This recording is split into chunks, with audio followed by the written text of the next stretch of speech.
சிறுநீரகம் விற்றதாக எழுந்த புகாரின் அடிப்படையில் 2 மருத்துவமனைகளுக்கு சிறுநீரக மாற்று அறுவை சிகிச்சை மேற்கொள்ள வழங்கப்பட்ட உரிமத்தை தற்காலிகமாக நிறுத்தி வைத்துள்ளதாக தமிழ்நாடு மருத்துவம் மற்றும் மக்கள் நல்வாழ்வுத்துறை அறிவித்துள்ளது.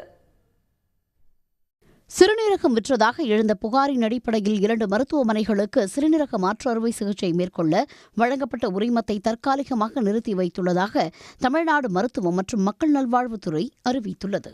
பள்ளிப்பாளையத்தில் சிறுநீரகம் விற்றதாக எழுந்த புகாரின் மீது நடவடிக்கை எடுக்க தமிழ்நாடு சுகாதார திட்ட இயக்குநர் வினித் IAS தலைமையில் குழு அமைத்து மக்கள் நல்வாழ்வுத்துறை உத்தரவிட்டிருந்தது.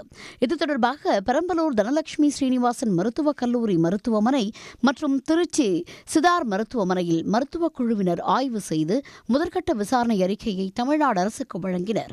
இதன் அடிப்படையில் குறிப்பிட்ட 2 மருத்துவமனைகளுக்கும் சிறுநீரக மாற்று அறுவை சிகிச்சை மேற்கொள்ள வழங்கப்பட்ட உரிமத்தை தற்காலிகமாக நிறுத்தி வைத்து மருத்துவ மற்றும் ஊரக நலப்பணிகள் இயக்குநரகம் நடவடிக்கை எடுத்துள்ளது. உடனுக்குடன் செய்திகளை தெரிந்து கொள்ள சன் நியூஸ் பெல் ஐகானை கிளிக் பண்ணுங்க.